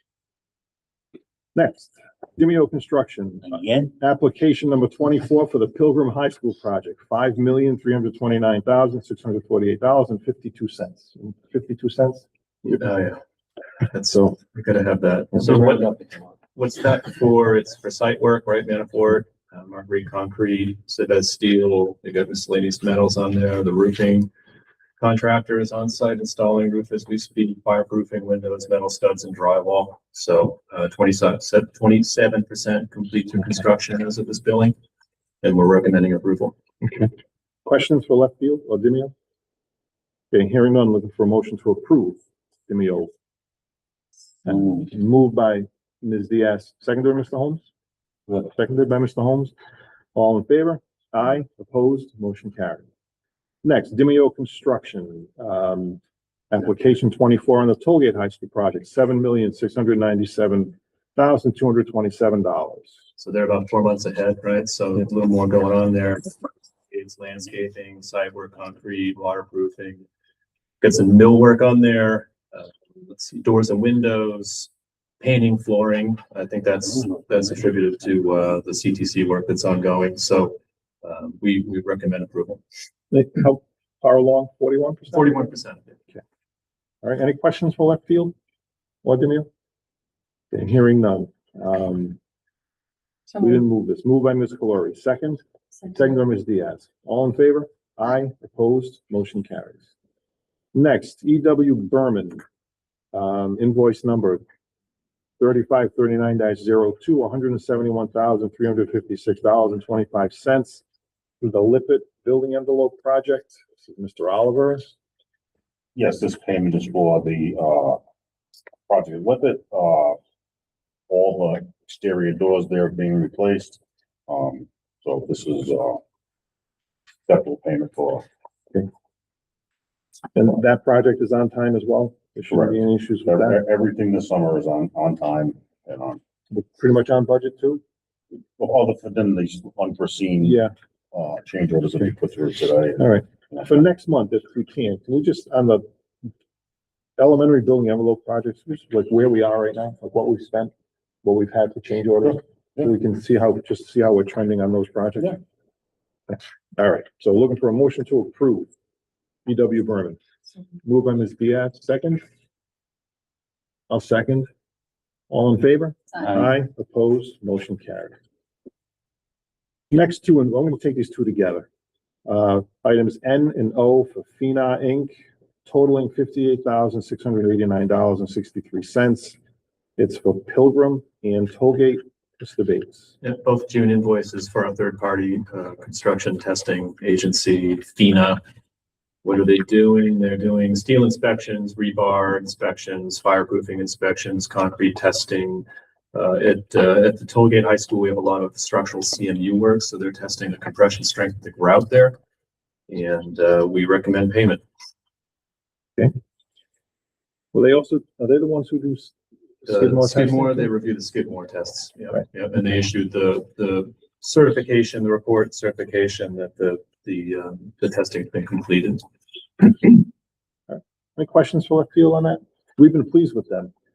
Yeah, they've been good, right? And I don't think the construction team has any complaints. One of the big things is making sure that they're flexible enough and accommodate requests to come on site as needed, so that they don't, if they can't get there and you can't get work done, that's a problem. That hasn't been the case. They've been awesome. They're very responsive, show up with quick notice, things change quickly, they respond to it. So we're very happy with their response. We do have to make sure that they get paid. There's some kind of an issue with the billing. I think maybe the checks were getting sent to the wrong address, so it's something that we're working through with City Hall, right? But Not us. All right. So looking for motion to approve FINA items N and O for $58,689.63. So moved. Moved by Ms. Calori. Second by Ms. Diaz. Any further questions? Hearing none, all in favor? Aye. Opposed? Motion carried. Okay, next, item P, left field. Their monthly payment, $110,000. This is for the month of July. yes, Any questions for Mr. Bates? All right, hearing none, looking for a motion to, Armin's not here, Armin's you would not here. approve this. All right, looking for a motion to Even approve, as Chris. looking for a motion to approve left field for $110,000. So moved. Moved by Ms. Calori. Second Second. by Ms. Diaz. All in favor? Aye. Aye. Opposed? Motion carries. All right, next, item Q, Narragansett Improvement Company invoice application number 1, ADA site renovations, $97,300.43. Mr. Oliver, this would be you, right? Correct, Narragansett Home Improvement, have done an amazing job for us, first time working with them. So I have no problem pushing this forward. And this is work at, It's at two Lippert, schools. Robinson. Yeah. And Park School. All right, so it lays out what they've done so far. And none of this work will get in the way of, No, Of opening it's all on school. schedule and ready. okay. All right, Looking for a motion to approve Narragansett Improvement, item Q. Moved by Mr. Holmes, seconded by Ms. Diaz. Any further questions for Mr. Oliver? And hearing none, all in favor? Aye. Aye. Opposed, motion carries. Next, Rhode Island Energy, item R, invoice 80004861 for $10,801.69. Colgate High School project. So I suppose it would make sense to approve this formally, but not to execute payment, because I mentioned that this was part of PCO 95240 for the overtime work at Tollgate for that kind of infrastructure overhaul, the Saturday work. So you could approve it, but I wouldn't want that to trigger a payment or a check to go to Rhode Island Energy, because that's already been done, if that makes sense. Is it necessary to approve it Or anyway? just void it. I would Yeah, put, we'll just, Yeah, it's already been approved by way of the PCO approval, right? So I Yeah. defer to you folks on how to handle it. yeah, I'm just not sure procedurally. Do we just table it? Suppose we can just table this. Any objection to tabling this? None, okay, that item is tabled. Okay, next, item S, invoice number 6000317 for $50,092.65. This is for Pilgrim. I mentioned, right, there's a gas infrastructure payment coming, and this is it. So it's a 4-inch high pressure main, 450 feet worth of it, coming in from the north side of the site to feed the building for permanent gas. And this is the owner's portion of the work. There's a temporary gas line that's also coming in, which is being absorbed through CN's side of the ledger. But this is the owner's part for the permanent gas. so this is just coming from a line item, it's not a change order, right? This is a change. This is a, This change. yeah, this will hit the contingency. Yeah. Because we didn't have a budget in our initial report, and this kind of goes back to what I was saying earlier, is that we didn't have budget line to accommodate the amount of utility work that we've ended up kind of absorbing here. So So this technically should have under the change orders. Okay, all right. I mean, it's 6 to 1, that doesn't run, we know, okay. This is not gonna consent either. No, We don't pay, we don't get gas. yeah, this has to get yeah, we're paid. gonna pay it, which is. No, I'm the other saying one from a- Won't do the work. The other one was kind of an anomaly, right? The 10,000, just because it was included in the PCO. Okay, all right, so any other questions for left field on that? Okay, hearing none, looking for a motion to approve Rhode Island Energy, moved by Mr. McCaffrey, second by Ms. Diaz. All in favor? Aye. Opposed, motion carries. All right, next, we have Secosio and Associates. All right, we're gonna do this one at a time. Item T, $4,760.50. GCD, is that Governors Commission on Disability? Poland? Yes. So what's that work for? So all the ADA site projects, there are, I think 15 different. Okay, so that's the work locations. on Yeah. those projects. Yes. Okay. All right. Questions for Mr. Guglielmo on that? Hearing none, looking for motion to approve Secosio for $4,760.50. So moved by Mr. McCaffrey, seconded by Mr. Holmes and Mr. Kane. All in favor? Aye. Opposed, motion carries. Okay, next, item U. Secosio invoice 23074-27, $149,623.75. Who's this fall to? Mr. Guillermo, left field, you This guys? is the monthly CA, right? Okay, so that's for Construction July. administration billing for Secosio, item U. Yeah. So, yes, so that puts them about 80% through their current contract. However, only 25% through construction administration, right? So 80% would be a little misleading, given that we've got a long ways to go, but the majority of their fee, I say this every month, is in the design side. So they're only a quarter of the way through CA, which makes sense. And we're recommending approval. Questions for left field or Mr. Guillermo? Okay, hearing none, looking for a motion to approve, item U. For Secosio. Moved by Ms. Valori, second? Second by Mr. McCaffrey. Any further questions? Hearing none, all in favor? Aye. Opposed, motion carries. Next, Secosio invoice 25040-7, $7,755.60 for the Hoxie mechanical renovation. Mr. Oliver or Mr. Guglielmo, what is this? These are all construction administration fees for all the projects that are ongoing for the summer. Okay. All right, so, okay. Looking for a motion to approve item V for $7,755.60. Moved by Ms. Diaz, second. Seconded by Mr. Holmes. All in favor? Aye. Opposed? Motion carries. Okay, the next three we'll take as a group since it's all in the same building envelope thing. So items, Secoshing items W, X, and Y, $2,160, $1,500, and $2,120, covering respectively the Lippert building envelope project, the Wealth envelope project, and the Wall Vets envelope and electrical project. Looking for a motion to approve those three. Moved by Mr. Holmes, second by Ms. Diaz. Any questions for Mr. Guglielmo on that, or Mr. Oliver? Okay. Mr. Oliver, the vets, that's the cafeteria, the window wall, that. Yep, and we're doing, door replacement there too. Okay. And All right. electrical upgrades. Okay. Any other questions for Mr. Oliver? I mean, hearing none. So been moved and seconded, all in favor? Aye. Opposed, motion carries. Okay, next, item Z, tie and bond invoice 103-8892 for $9,371.70. So they're doing various things for us. I could list them off real quick. I mean, they're doing submittal reviews. We have a deep excavation at Pilgrim that's requiring us to do some dewatering, and we need to install. We have a filtration system on site for the dewatering process, and also in order to do that, we needed to file for a permit with DEM, and all that permit paperwork was done by Tie and Bond. So that's part of this billing, and they're also out there doing intermittent existing well monitoring, if you will. And like I said, a variety of different services. And this is a monthly progress billing, so we're recommending payment.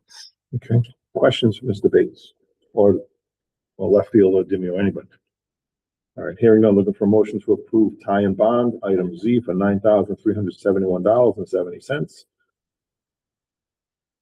Move by Ms. Diaz, seconded by Mr. Holmes. Any further questions? Hearing none, all in favor? Aye. Opposed, motion carried. Okay, last item, excuse me, True North Civil invoice application number 2 for ADA site renovation, $64,785.25. Mr. Oliver, this is you? Yes, it is. Okay, So requesting approval on, application number 2. This is for all the ADA site renovations we're doing across the district. so what are they doing? They're doing site work also. We broke the whole project into 3 different projects, so wasn't given to one contractor, and we were worried that they weren't gonna finish. Remember, we broke them up, so. Okay. So they have a portion of the Commission Disabilities project. And theirs is mostly site work, it's not, It's all site work, correct? okay. Yep. Okay, Ramps, parking areas. yeah, so it's kind of laid out here, okay. All right, questions for Mr. Oliver on True North? Is this the first time we've done business with them, right? Correct. And all the contractors this summer are doing an amazing job. Okay, Everybody, it's been a pleasure. there's no one that heard of them. No. Right, never heard of them. Okay, all right, well, that's good to hear. All right, so looking for a motion to approve True North Civil. Move by Ms. Diaz, second. I'll second. Any further questions? Hearing none, all in favor? Aye. Opposed, motion carries. Okay, new business. Project status updates, Mr. Oliver. Yes, so. Second. So all the Governor's Commission on Disabilities projects are well underway. A few of them are near completion. So those are all on track to finish well before school starting. With the building envelope project, all the doors are being replaced on the exterior of that building. Doing some window replacement in the main lobby, So, all that project also is on schedule to finish prior to school opening. That's building envelope, an electrical project, same there, doors are being replaced, some electrical panels are being changed. And next summer, we will change the, switch gear, for the building. Building envelope, all the doors have been replaced there, that one is just waiting for glass, for the doors. That one will also finish prior to school opening. Oxy HVAC project, can't say enough about Anthony. Anthony's done an amazing job making sure that we're on schedule, ahead of schedule actually, and we're gonna get the building back a lot quicker than we thought. So that's a good thing. CTC renovation. It looks like a totally different building. It's an amazing thing to see that the renovation was done, above and beyond. It looks amazing. Thank you. Appreciate it. That's all I have. Some paint goes a long way. Okay. Any questions on any of those projects? So that's using the, what is it, like the 50-something million dollar bond, or the $8 million bond? For the elementary schools? Yeah, yes. So is all the work that you have contracted out, already bid out? Yes, it's been bid out, yes. Everything's been bid out already? Everything's been bid out, yeah. Well, you asking every project that was, Yeah, that was on a list that you had, everything's been. Oh, bid yeah, out. The list that you asked me to verify? Yeah, Yes, everything was bid out. so how's the money looking, right, person? We look really good. It looks like we're gonna track, on budget. I don't think we're gonna go over budget. We allotted enough money, so if there was any unforeseen instances that we could cover it. right, and when these projects are done, that doesn't complete what we wanted to do with the 56. There should still be funding remaining. There's in still there. So money, the there's still question monies is- available to determine what we're gonna do for next year. Yeah, because we've got some boiler issues. Correct. We're gonna, We can't do will be HVAC coming, because it's I too will be expensive. coming back to the committee for approval for next year's, projects. So we have to, because we had Right. prioritized the boilers or the heating systems. Correct. So maybe we reprioritize them to make sure nothing, But I think that's gonna be important to work with buildings and grounds to determine what their needs are yeah, gonna we're be. gonna have to, yeah, because I know that the boiler in Norwood is, probably older than me. Or close to. Okay. Any other questions, Mr. Allen? All right, hearing none. Next, discussion, high school project update for left field. Where are we, Mr. Bates? I guess I just recap what we just approved today, additive in terms of, net or gross additive changes, it's just over $1 million, right, of PCOs. But, when you factor in those allowance reconciliations, the net add to the contract is $317,000. So that leaves the uncommitted owner's contingency balance at just over $7.8 million. And then I suppose if we kind of, theoretically factored in James's give back of his allowance, that would raise it to $1 million. I would raise it by $1 million, right? So, but what keeps me up at night is the furniture and equipment procurement process that we still have to undergo, right? And that's a big chunk. So, I've currently allocated $7 million for that. In my head, I kind of wanted to take that CM give back and add it to that as sort of an insurance policy, because just given the volatility in the market right now, it's hard to know where that number is going to come, or how that's going to come in. So, anyway, that's where we're at. I mean, any questions, I'm happy to take them, but, go ahead. Well, FF&E. You said that's the one you typically don't use at all. But that was Technology. Oh, I'm sorry, the technology, We had okay. a really big number. really big technology. number for the technology budget, which historically doesn't get used. Yeah. So but furniture, we're tracking over budget on that, frankly. The last estimates we got were somewhere in the 6 million across over the two projects. So that makes me nervous. And we still have to buy some network, some IT network equipment, which we're going to do soon. So yeah, it's something that we're tracking, and part of me would love to be able to just go out to bid now for that, but we'd be risking absorbing a lot of storage costs. if we were to buy furniture now, right? That would get built into whatever the bids are, and I don't think we want to absorb that. So Are tariffs an issue on that? not if we buy non-Canadian furniture. So I don't. Well, a lot of that stuff is not made here.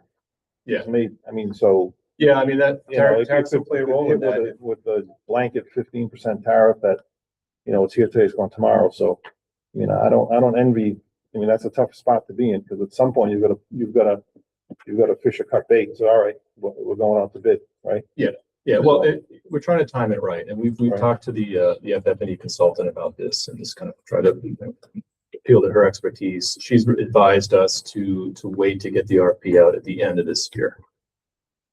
Just given when we're projecting to move into the new school, so that's what we're doing.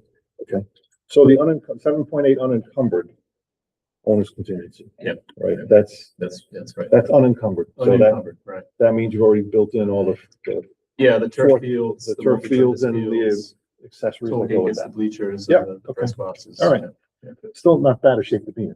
John, did any of the vendors work with you on shipping, date, deliveries and I mean, it's possible. timing? It's possible, but it's just hard to know. It's hard to know. So yeah, I think we'd be putting a risk or taking a risk and putting out the bid too early. So Do you understand where it's part of the bid, the delivery date? yeah, I mean, it could get built in. But I mean, do we want to absorb that? Do we want to pay for those costs now? I'd say no. I mean, I think there's no, if we just follow the typical process, the typical timeline, if we wait till November, say, to get the RFP out, you know, I don't, it should be, I think that's a prudent way to proceed. I'm just being kind of like nervous Nelly and I want to just kind of get that number finalized, but I have to be patient, right? So And you know, I mean, the unknown, I think, like the raw materials costs, I mean, like that. Inflation, whether it's lumber, all that stuff, that's pretty much, I could be wrong, but I think I'm not. I think that's pretty much settled. Like the inflationary, like 2 years ago, you couldn't, what you bought today was 10% higher the next month, right? So I think the inflation aspect of the raw materials that go into making a lot of that furniture and stuff like that are probably pretty stable. So it's just a question of supply, demand, how much business, whoever the vendors are. That's your job. So you guys will have to do that. yeah, that's a good point too, because we've got a lot of work in Rhode Island right now. So we want to make sure we get on these bidders. Use Mr. McCaffrey's name, that carry a lot of weight and go up to bid. What's that? Just say, you know, Mr. McCaffrey. Yeah, right. Put that right on the bid, right on the first Yeah, page. so Yeah. I get, I'll you know, charge you double. it's something that I'd like to, in fact, as I was driving here this morning, thinking about probably talking to the architecture teams and just having another sort of touch base with the FF&E consultant and just kind of checking what they're seeing in the market and getting another update on whether we should go out now or wait, or, you know, something I want to kind of keep revisiting, kind of routine. When is that, those products actually are needed? So in Well, other words, if you went out to bid and say it was a 3-month lead time. yeah, I mean, they got to be in place and ready for move-in and toll gates case for January of 28, right? I mean, So we if you stick get to them in the early in the current storm. schedule, yeah. Well, it's a math equation, right? Storage is a math equation. Right? Yeah, it How is, many, yeah. yeah, okay. John, just food for thought, the CTC, that building, we had bought a lot of furniture over the last 5 years, so it's pretty good stuff there, Lane. Like the Cisco lab, that was all done cosmetology. They had the exact tables they wanted, culinary, electricity had all pretty, like butcher block style, workbenches that you expect out. So I don't know if that's gonna be a cost savings later on, but Is that part of your bid? Steve, is the CTC furniture, is there a big package in there for that? There's nothing for culinary because that wasn't in scope. What So about the that's other all. programs? There is some furniture in there for the cosmetology.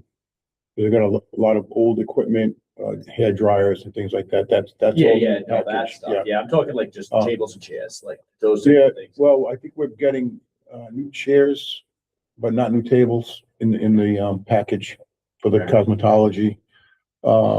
Cisco is in the Pilgrim package, so I don't know what's in there for that, because that's going to Pilgrim. But there is some furniture in there for, but not a lot for the CTC building. It's mostly That's a- the spaces upstairs. I'm sorry. No, The spaces upstairs when we do next year. Those are the spaces that are the classrooms, the physics lab, the CAD workshop, all those, are in the FF&E package, but we won't need that right away. Obviously, they're not renovating the upstairs until next summer. So that's a conversation to have, though, right, John?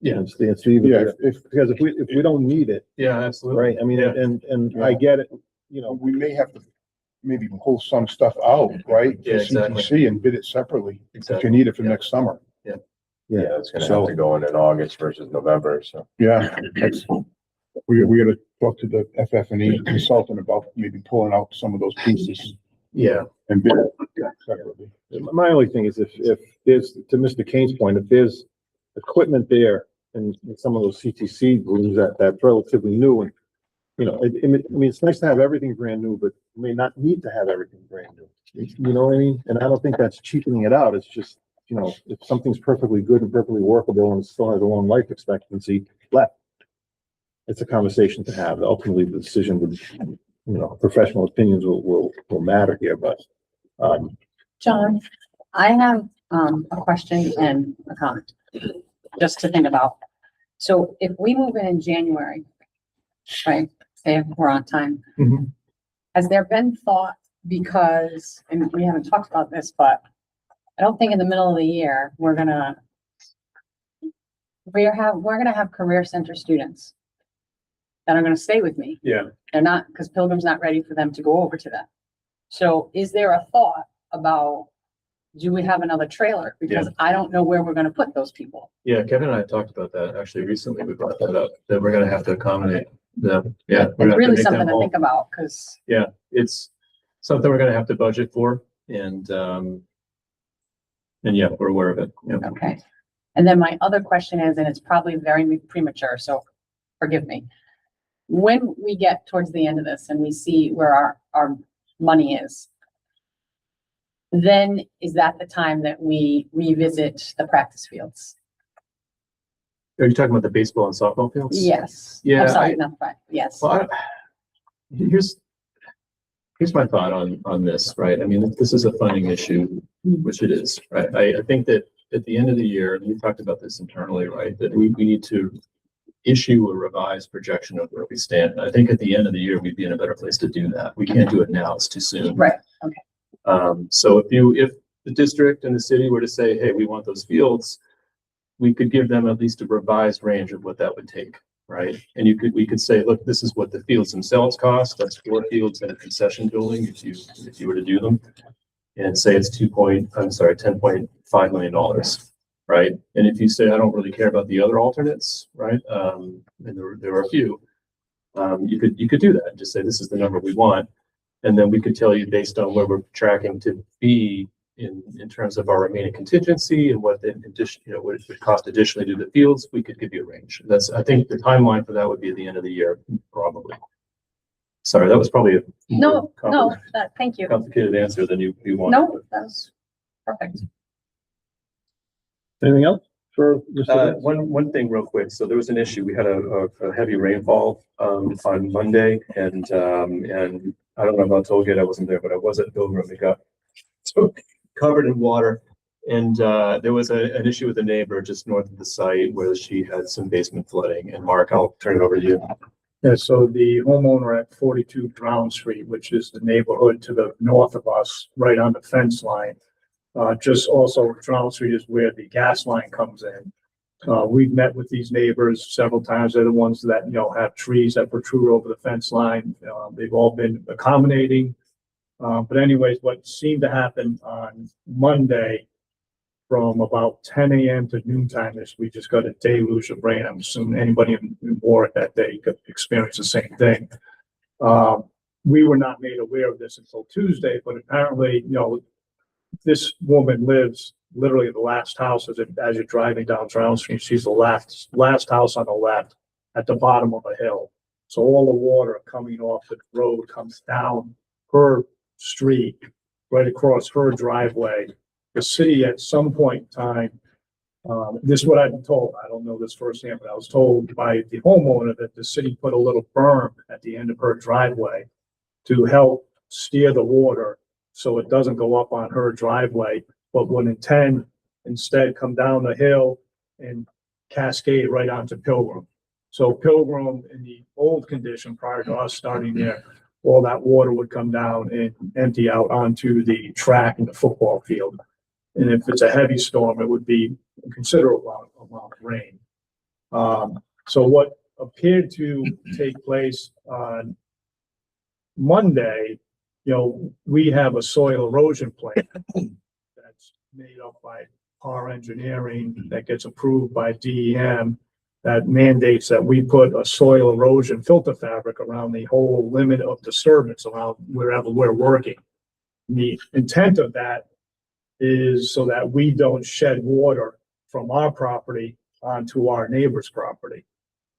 This is a little bit of a weird circumstance because, Pilgrim, we're sitting down in a bowl basically along that north fence line. So we're down low. The drawings call for us to put the soil erosion fabric up high at the top of the hill, limited disturbance, pretty normal installation. In this instance, what that soil erosion filter fabric, it's like a tube, like a sock. I think, we've all seen it's about 12 inches in circumference. That actually helped to dam the water as it was cascading down the street. It hit that soil erosion fabric and started backing up, went onto her driveway, from her driveway into her house, into her basement, flooded her basement with, I don't know, about a foot to 1 to 2 feet of water. She's claiming that her furnace is junk now, and she's looking for help from, she's got her hands out, I guess, is basically what I should say. And I think there's a couple issues here at play. I think there's the, whatever happened during this storm is one issue. And this woman needs to be, accommodated somehow. I think that's one issue. And I think the second issue is, and this is more of a city issue and DPW issue. It's not a normal circumstance, I don't think, to have water cascading from one property onto another. If you're building a new home, I know you're responsible for treating the water on your property. So I'm not sure that the approach of just letting this water cascade down the street onto the Pilgrim property is beneficial to the city in the long run. At some point in time, you're gonna have a finished product out there. Mm-hmm. You will have still some, this hill on your property, on the Pilgrim side of the property, with a bit of a grass area, then it leads into a paved parking lot area. So it just seems like there should be some thought to a long-term solution as to how to treat that water, deal with that. So that's a conversation that, you guys would have with the city at some point, or I don't know how that works. I don't know. That's why I'm asking. I don't know how that works either. So the majority of the water is running down the street, right? That's the issue. And it's not really a Pilgrim problem then, right? It is if we, well, I'm thinking in terms of our long-term investment here, $150 million, and you've got stormwater just washing into a newly refurbished site, but But is it coming into the parking lot or is it sitting along the property line in like an area along the property line? I'm not sure. And then was her water issue caused from the water coming down the street, or was it caused from a basement window maybe being open, or a gutter being pitched? Or a sump pump that failed, or I don't know. There could be multiple reasons for that. Yeah, I don't think it's a clear cut issue. I think it's probably gonna, I know she's already reached out to the city. Tom Milligan, the building officials, already went over and visited her. I went over and visited her twice. The first time on Tuesday, within hours of hearing of it, I went over and met with her. As I was pulling up, there was 2 gentlemen from DEM there talking to her. So I know she's reaching out to the city looking for some sort of help. So it's not Susan Wood, is it? The woman who's no, with the trees and everything? no, different. No, that's Okay. Susan. This is a different, she's literally, right on the fence line. Yeah. She's in a tough situation. She gets a lot of water cascading down her Right. road. Yeah. Well, It's ironic because like our charge is to surround the site so that things don't leave the site. And then by doing that, it kind of, it didn't allow things to kind of come into the site, which normally they would have been doing, which we think is what caused the flooding, right? In an ordinary, without that silt sock there, being there to catch things, to dam it, it all just collected at the bottom of our driveway. Yeah, so what we've now done as a temporary fix is we cut the filter fabric out in that area to allow the water to keep cascading down. So technically, we're in violation of the DEM, permit that says you need to keep your soil erosion around the entire perimeter of your site. We just felt that was the more prudent thing to do as an immediate temporary fix. Right. Okay. And that's a TBD to see what comes of it. Okay. And else, no more vandalism? No one climbing up on the roof? No, we haven't had any more visitors, no more Saturday night visitors. Yeah, that's good. So we had a issue at CTC on, it was discovered on Monday. That somebody got into the building and some minor vandalism. Mr. Giacomo is now investigating the whole process and trying to figure out. We do have a couple of suspects. So the police are involved, so. They're not kids. Just put that out there. Why we have high definition cameras. Not my kids. They're not my kids. Yeah, the cameras were disconnected though due to construction downstairs. Oh. So the cameras downstairs would have 100% picked it up, but the exterior cameras are, depending on the angle, it's tough. Yeah. Okay. All right. Just another day in the life. Okay. Anything else? All right. Committee member requests for future consideration. You know how to do that. Yes. Next. Yeah. Just so the public would know, what are we running on for tariffs? I know it's out of our control, but I'd like to see a dollar amount out there at the next meeting, just so the public can see the cost of tariffs to this project. Something that has nothing to do with, it's no one's fault, it's just, I'd like to have. Okay. Yeah, Uh, 350,000 and change right now with no other tariffs foreseen. And I'm just looking for clarification on Rossi's warranty fees. I know they weren't guaranteed by general law for a year. I know the manufacturer of equipment has good guarantees and warranties with it. What specifically are we paying for a warranty fee on the different statements for warranties?